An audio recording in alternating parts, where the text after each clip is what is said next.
dark. Dun, dun, dun. Welcome, everyone, to Highness Talk, a royal podcast.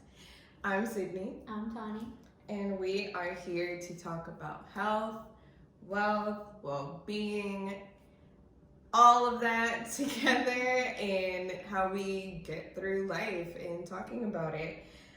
So on today's episode, we really want to touch on highly sensitive persons, HSPs for short. So you will hear us say HSPs because we're not gonna. I don't know about you. Yeah, every time. not every single time. So what is a highly sensitive person? Well, let me also start by saying, if this does not relate to you, don't go anywhere, because you may have a child that's HSP. You may have a friend or a spouse. So I advise you to stick around. But with that, Oh wait, there's more. because people are like, oh, that's not me. Right. Wait. Right. It could be. So a highly sensitive person stems from, you're going to hear me say this term a lot, your nervous system. Is how your nervous system processes stimulation. Okay. It's actually a biological trait, which a lot of people don't understand that portion. So the same way that you have people that are introvert by nature, extrovert by nature, all of those different aspects, you can also be a personality trait of an HSP. Okay, so like those along the lines of like compassion and like traits like that you just innately already have. Yes, you already carry that within you. Okay. And it's also within your body, how your body is made up down to the neurons and everything. There's certain transmitters that are functioning different at a higher, more sensitive, amplified way of being than somebody who is not an HSP. Okay, so like what are some of like main things that you could think of? Because I feel like it's a lot, not a crazy amount, but I feel like there are some signs that not everybody has, and not everyone is going to have all of these, but like what they entail. Because when I hear highly sensitive person, I just automatically think of someone that, can't, I don't want to say the word handle because it just sounds negative and I don't need it in a negative way at all, but someone that just, is more sensitive to like lights and sounds and, other people. Like I was definitely the type of person growing up, like if I see a whole bunch of people crying, I'm gonna cry. I don't know why I'm crying, but everybody else is. So, and it's making me sad because everyone's crying. So, like, are there like any more? Yeah, so with our nervous system, bang bang. That is how we're processing. And it's not that we can't handle emotions, it's just that it is in a more depth type of way. So something that may be, scratch level surface of sad to somebody, like, oh, that's sad, but I'll get over it in 5 seconds. An HSP may ruin their whole day, like because they're processing it at such a deeper level. Another thing too is they use the front part of their brain, the frontal lobe. Yeah, it's functioning at a different capacity as well. So that's why you have the aspect of them always overthinking and processing and all of that, because they're using this part of their brain way more. So some signs, when people are always like, what's 5 signs to know that you are? Right. So within your nervous system, processing the electricity and the energies that it's taking in is getting you to have different responses. So to the things that are external, you're going to have a different response to smells. Like somebody's wearing perfume, it's going to affect your senses more. Loud sounds and chaotic noises. Like if you're in a room and there's two conversations happening. You have the TV in the back. You have the mute. Yeah. An HSP will either shut down or they just go into another place where they're trying to process all this. Like kind of manic. Yeah. Almost. Yeah. But it's too much for them to handle. Where the person next to them is just like, yeah, it's my vibe. But it's too much, and that's why you also have HSPs that have to have a lot of alone time or downtime. Because that's how they actually recharge, as to where somebody that's not, they may recharge or be energized by being around people and having that socialization. Right. So introspection, well, not introspect, well, of course, I said it for a reason, but introversion is like, it sounds that it's a huge part of that trait. So you can actually be an HSP. You're more likely to be an introvert, but there are HSPs that are actually extrovert. You don't necessarily have to. It's not a direct link. Okay. Another link as well is most people that are HSPs are also highly empathetic. And that stems from we all have neurons in our body that are called mirror neurons. Mirror neurons? Yes. Wow. How about that? We've been talking about mirrors up until this is today. Right? Love to see it. I'm sorry to cut you off. So we all have that, whether you're HSP or not. However, HSPs, they have ones that are more active. And so what that does is, like you said earlier, when you see somebody or you're around other people that are sad and then all of a sudden you're crying, that's from your mirror neuron, because what you're doing is you're mirroring this other person and you're taking on, as if it was your own energy, this pain. But it also works as if you see people that are happy, or all of these other things. Whatever you're taking on, it becomes now within your own self. And if you watch the last episode, this is something I touched on as well, of why HSPs have a hard time watching movies that have violence in it, or all those different things, because we're taking that pain on as if it was our own, and we feel it within our own body. Oof, oof, oof, oof. And so HSPs usually, like I said, tend to be very empathic because of the highly active mirror neurons. So when I'm around somebody else, I can feel what they're feeling in their body, and a lot of times can sense what they're thinking and all those different things, because I'm feeling everything that you have going on. I feel it as if it was my own. So how do you deal with that? Like I'm just gonna throw it out. Like say we're here, you know, and I'm going through, let's say, like some thoughts that are like normal to me. Right. You know what I'm saying? Or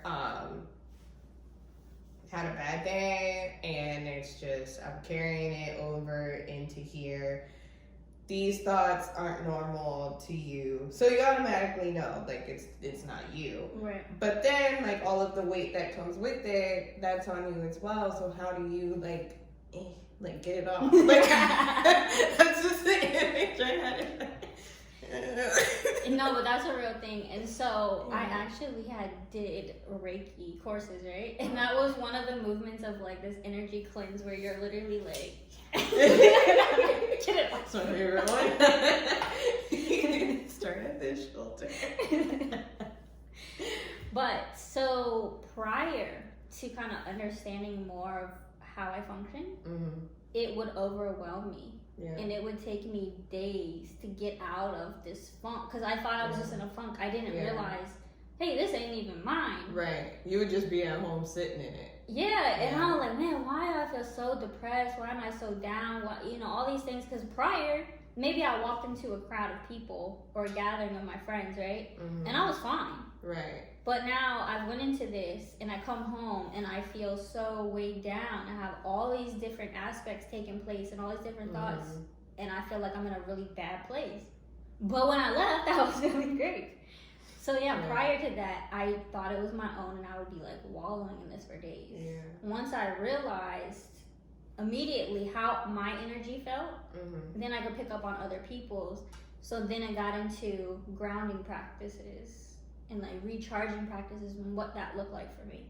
So whether it's a meditation or whether it's saging or doing Reiki or doing all these other practices to really rid myself, for lack of a better term, of other people's energies. Yeah. So do you ever find yourself like kind of like gearing up before you go places as well? Like, well, also let me make this statement. Every HSP functions different. Right. Because that's across the board with humans, right? Right. We all have our own unique way that things play out. For myself, what I've noticed to function the best, I can only do like one activity a day. So when you say gearing up for something, if I know my friends invited me somewhere, then I can't go out and go run my errands and go to the grocery store and do all this and rush around and and then go hang out with them. Right. I have to already have that stuff done, and I have to be in a relaxed space, getting myself grounded to go out. If that makes sense. Yes, it does. Thank you. I've been waiting to just pick that. Do that conversation. So, okay, my next question for you is, because I'm not very knowledgeable in highly HSPs. See, y'all almost got me. I'm not. The more I read about it, I'm like, I don't know. I'm really empathetic, but like it's it's pretty funny. But so like, what was it? That kind of solidified for you that, oh man, I'm an HSP. Like I found my tribe. Like like what was that like? And then like when did you? Well, I guess when did it click and what was that like? Which is very important. Yeah. Because when you don't acknowledge, because some people just don't even know what that is. Right. So if you're walking through life and you don't know what that even is, or that's the real thing, for myself, I always knew that I was different, but I felt like something was wrong with me. And the people around me were confirming something's wrong with you. That type of thing, where I know a lot of extroverts, and like we said, they recharge and they thrive in that social atmosphere and that going, to where if I've been around a lot of people, it may look different now that I have to be in my own space, kind of like with certain type of lighting, certain type of calm. All of these things have to go into play for me to feel recharged, and I'm processing everything that just happened. So now you'll have the extrovert who's like, come on, let's go do the next thing. Yeah. And you can't. You physically and mentally, you cannot. I've been called lazy and all these different things of, well, why? You're just laying there. You didn't even do anything. But they have no awareness. Hey, I am processing a lot right now. Right. But to someone else that has no knowledge, it just looks like I'm sitting around. Yeah. And that's an uncomfortable feeling. Yeah, but like I said, before I came into awareness of it, I was asking myself, why can't I go and do these things that I see everyone else doing so easily? And for me, I was going through that last week. I was like, it got real. Yeah. But it does. And that's why it's important to be aware and know, hey, this is not a weakness. You just have to learn how to make it work for you and what it looks like for you. Yeah, I think that's beautiful. Like, I don't want to cut you off because I want to hear the rest of the answer. But, no, I think that is beautifully put, that, everything that we talk about on the show, it's not, to say anyone's better for doing other things, but our biggest thing has been awareness and being aware that this is not a weakness. This is not a negative characteristic that you have. This is not a negative trait, you know, it's, excuse me. Excuse me, that was weird. But I think, so, you know, if you watching at home, your friend, parent, sister, brother, child, you know, could be dealing with this. It's super, I feel as though like that is a big conversation, especially if it's someone that, like, if you're listening and you're like, oh my God, I know someone like that, and they don't know that they are a highly sensitive person, them knowing that this is nothing to, you know, that to be looked down upon.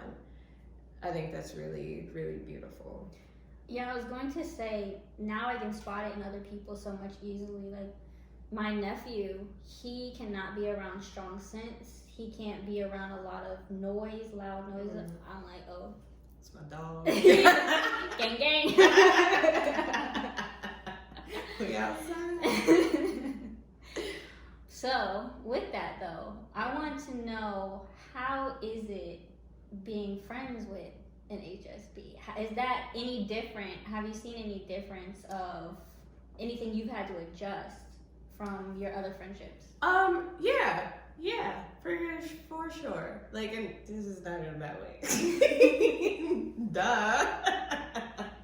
Like, and I wouldn't say adjust. At first, I will say it was almost like me being the like people pleasing, like molding and stuff to that, it was like, well, I don't want to do anything to upset this or their routine, or, you know, I don't want to be that person that drains anyone, you know. And again, it's a big part of just me being me. Yeah. And I want to replenish people. Like, that's just what I want to do. So it was like, I would always find myself kind of, you know, and not that it's bad, but just, you know, whatever you want to do. Like, whatever you're good with doing today, I'll take that. Like, because all I want is my friend. Like, all I want is time. Like, and that's cool with me. So I will say it definitely also helped me become more aware of what people are going through internally. But also picking up on this awareness that of not altering who I just am either. So sometimes I would, just check myself at the door. Like, are we about to see each other? Okay, let me make sure. Let's do that first. Like, let's just woosah out, and then we'll come together and just enjoy each other where we are at in the moment. Yeah. So really just staying in the moment and in the present with said person. It was really the only part of kind of, you know, navigating, because I think it was just because it was like new. So navigating its newness and then learning it and learning the person, and because it's your friend, like, you already know them, but it's just also being aware of what they are going through, what they are feeling. It's like, it's cool. And it's really cool as well, like, to know, like, I'm not coddling anyone either. Like, it's just a physicality and a mental and emotional thing that it just can't go down sometimes. And it's okay. And it's totally okay. It also helped me with just letting things, and I think it's part of the spiritual journey as well, but just letting things be. Because I would get, I have a couple friends that will tell you, but I would get like, okay, so, am I HSP? Because if I have plans with my friend and then they cancel, that would ruin my, like, the rest of my day. Yeah. The rest of it, I don't want to eat nothing. I don't, like, I was supposed to be eating pasta with so-and-so. Right. Like, that's me. Like,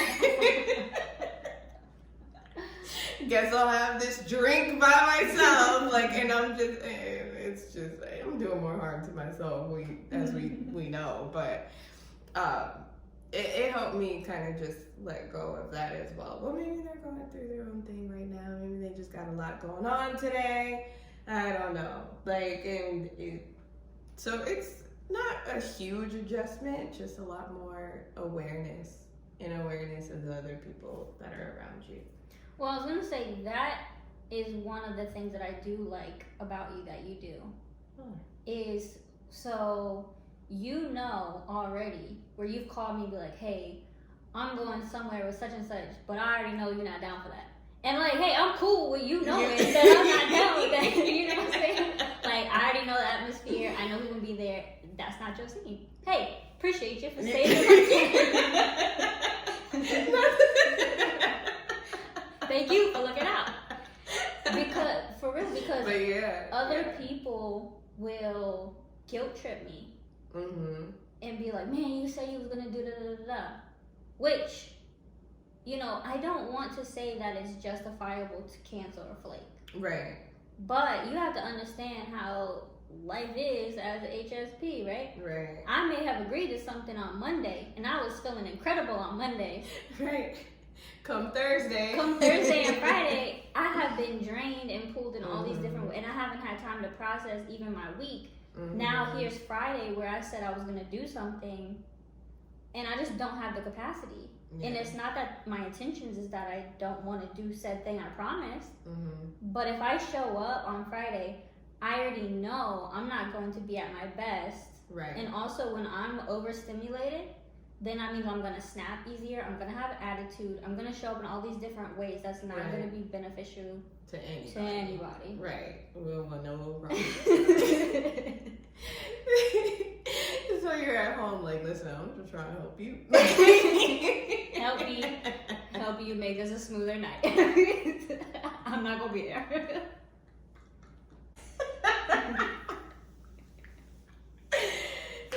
So like what are some more signs? I read up on it a little bit, y'all, but what are some more? I know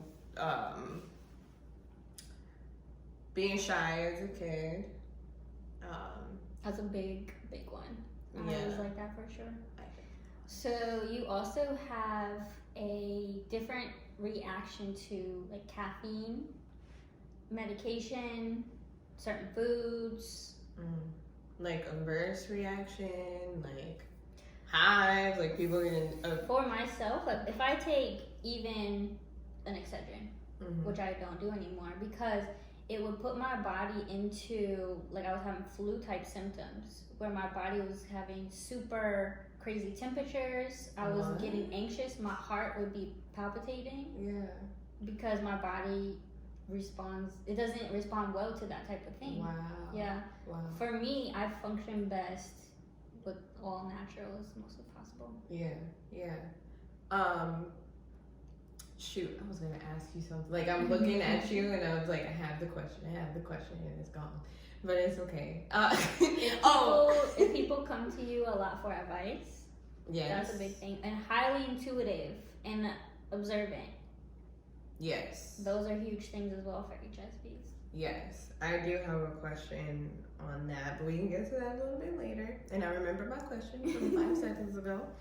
Other things like picking up those small like little subtleties like in people, like just one little like if my eye twitched today, y'all, like she knows. And I do it all the time with everybody. Like I was in the gym yesterday and I was just looking at the guy like, oh, I know he used to be in the military and then he probably got a divorce and went through a rough time in his life and now he's doing X, Y, and Z, and I went through his whole life. Wow. I don't need that. That happens to me. Wow. All day, every day. Oh my goodness. So, I feel like people pleasing, not the word people pleasing, but being there for people a lot. People seeking you out a lot. I know we touched on like being overwhelmed easily, but you can also be overwhelmed with tasks. That I didn't know. Another thing that just came to my mind that people need to be aware of. There are going to be people that are drawn to you, because to me, I believe HSP is a form of a gift, because you can help a lot of people when you understand what they're going through, right? People will be drawn to that for negative intentions, because it's like, oh man, I feel so good being around you, and I feel so good being around your energy, and you get me, and you understand me, you can relate to me. Like, nah, dog, I can just feel what's happening inside, you know? Right. But then people will attach themselves to you, and they only have the intention of, you make me feel good. Right. But don't care about myself as a person. Right. And I don't think that's cool.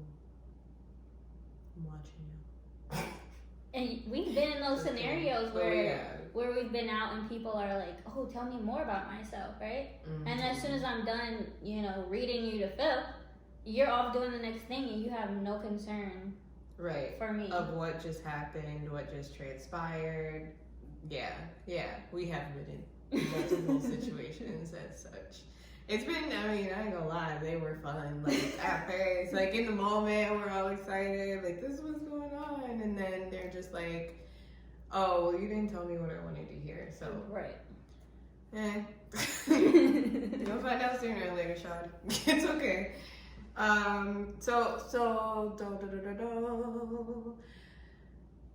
Did you know that I was like that before I basically brought it to your awareness, or what, like HSP? Yeah.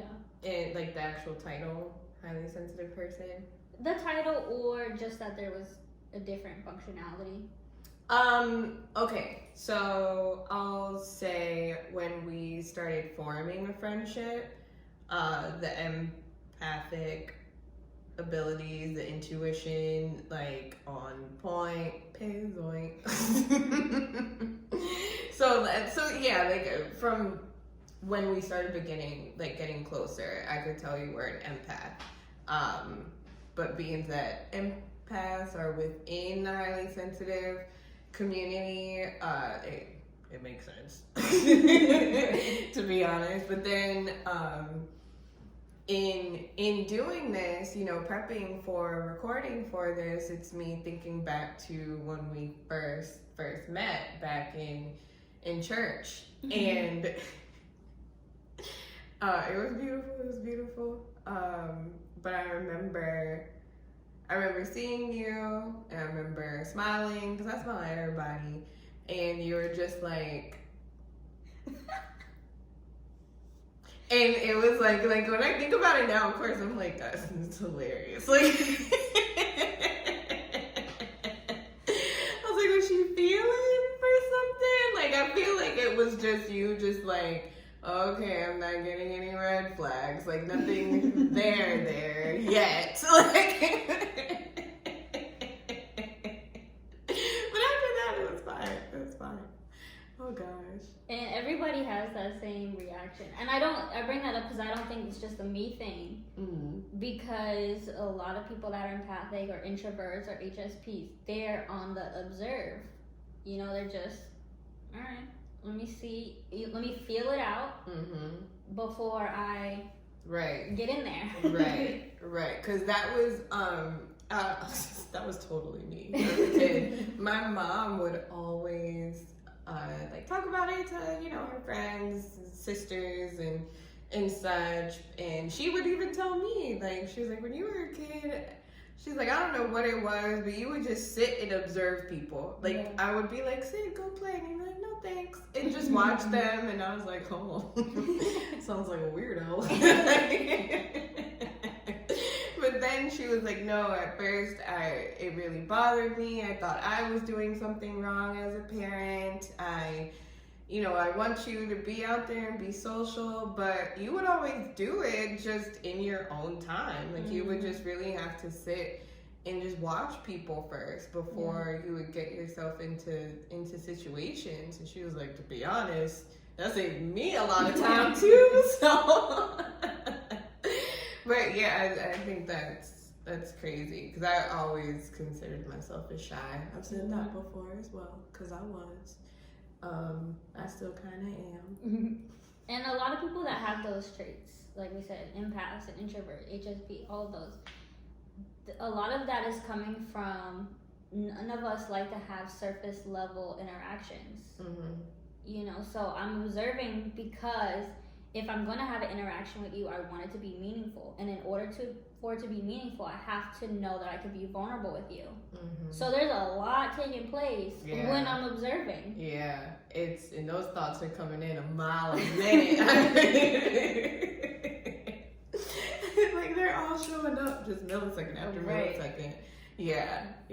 So, with like all the observing and everything and stronger intuition, this is what I wanted to ask. What do you consider, you know, having a strong intuition, being that we've been through both, strong intuition and we've touched on this before in an episode, versus strong paranoia? I think paranoia comes from you see repeated patterns. And so it's, I've seen this before. Now I'm paranoid. And I think intuition is just that feeling that comes up, and it doesn't necessarily have to have an attachment to anything.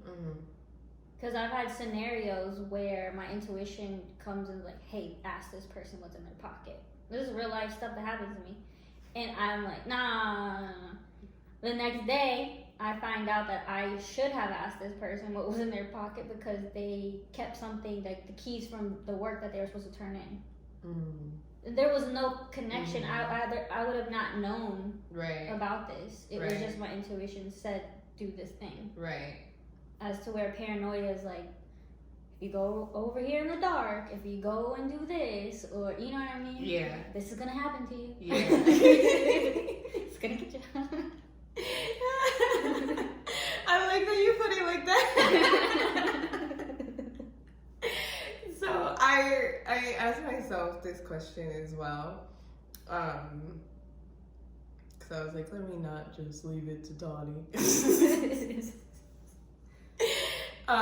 But how I felt is that your intuition, it comes up and it's not invasive. Yeah.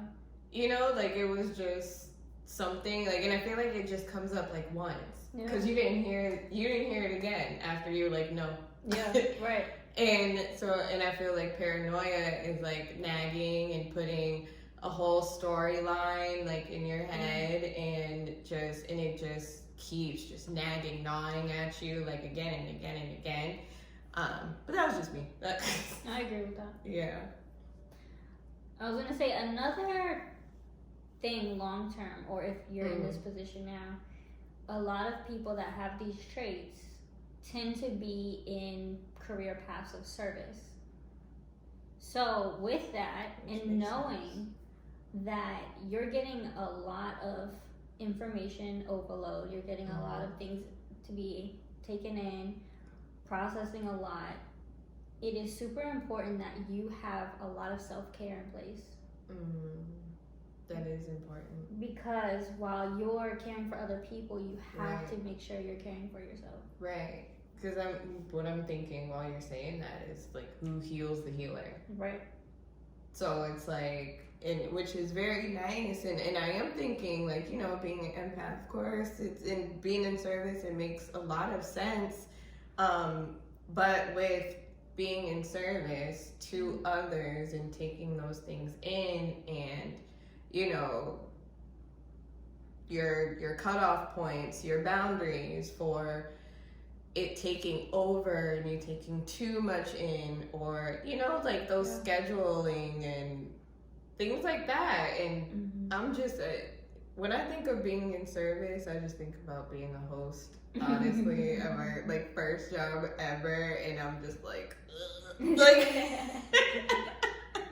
taking all of that on, like on, you know, on a daily basis. So that was very important thing to bring up is like get that self-care down and knowing yourself and knowing what recharges you and knowing when to stop and when to say no. Because we touched on people pleasing a little bit, so I feel like there are, if I could take a gander, then there's a lot of people that struggle with, a lot of highly sensitive people that struggle with saying no. Yeah. And wanting to be there for people in the sake of, well, I'll help them not feel like me. Because let's say, for instance, if we're having these active mirror neurons, right? So that means that whenever you're feeling down, I'm feeling it. Of course, I'm going to want to make you not feel that way, because guess what? Then I don't feel that way. Right. So people constantly do that. But, and if y'all don't know, I'm a coach, healer. I had to learn that within my own business, because after I have sessions with clients, I would originally take on all of their stuff and try to sort out their life in my head. And they just did da-da-da-da-da-da-da. Yeah. But then I learned I have to leave all of that part of me aside. And I'm just like, I'm in the moment present and be used as almost a channel to be of service. Yeah. And so I don't have to know all of the answers. I don't have to have everything figured out. But when you're present, what needs to come out that you need to say is going to flow if you allow it. Right. And then when you're done in that space of service, all right, like in this section, now I go back into my own life, my own energy, doing my own thing.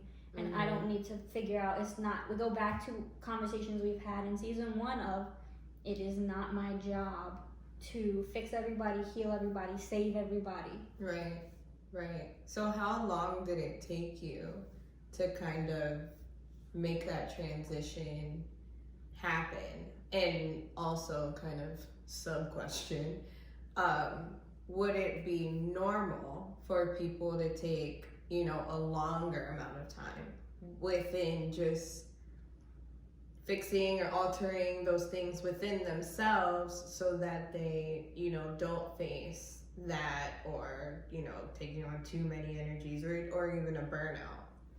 I didn't realize it was an issue until I got it into my business, being in my business as service. Because we like to justify it. When it's our friends and family, we justify, oh yeah, I should be taking on their burdens. I should be helping them fix their stuff. It's my responsibility because I'm their friend, I'm their family member. No. Right. But I didn't have that separation until I got in my business, and it was still affecting me the same way. And yes, I care for my clients, but I can't carry every one of these people's individual burdens. Right. I would be exhausted and of no use to anyone. So that was the key point for me. I think if I had not brought it to business, I probably would have kept living the same way. I've been living that way for 30-something years. Right. Just carrying other people's stuff, and I thought that it was normal and that it was because I'm a good person and I have a big heart. Right. I just don't have boundaries. Didn't. Right. In that space, I didn't have the boundaries. Yeah. Yeah. Wow. Well, I want to thank you for bringing this to my attention. I will probably go home and hop on a couple of quizzes online to see if I really am a highly sensitive person. I'm just kidding. I feel like we're getting there to just accepting it. So, as you guys may or may not remember, but we're going to jog your memory now, we started encouraging cards. So I think it's so cool. Yeah, because, we're not only encouraging you, I feel like we're also encouraging ourselves. No doubt. Cut the deck. So I'm going to let Sydney pull us a magical card. Okay. Boom. You create your opportunities by asking for them. Ooh. I feel attacked.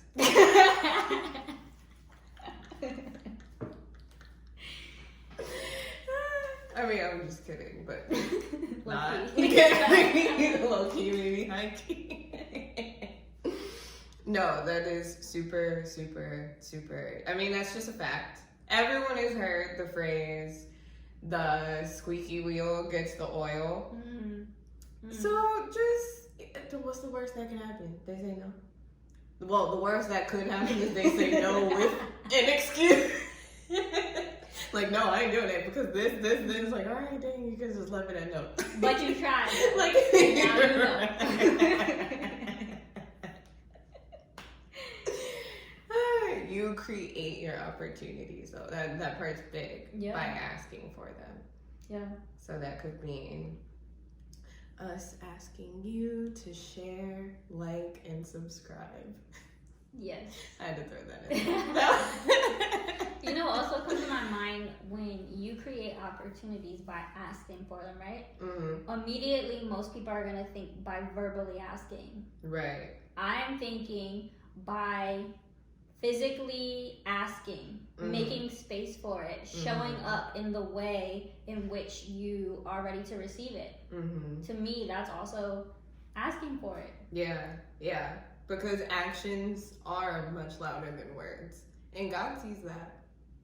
Aligning yourself. And then also, on top of it, saying it. Say it while you do it. Ooh, add a little spice to it. And tell me it don't happen. It's gonna happen.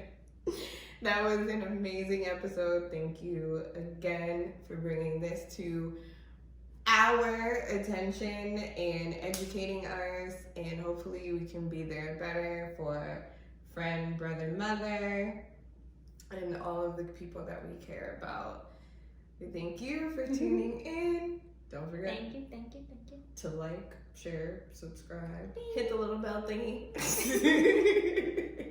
get notifications.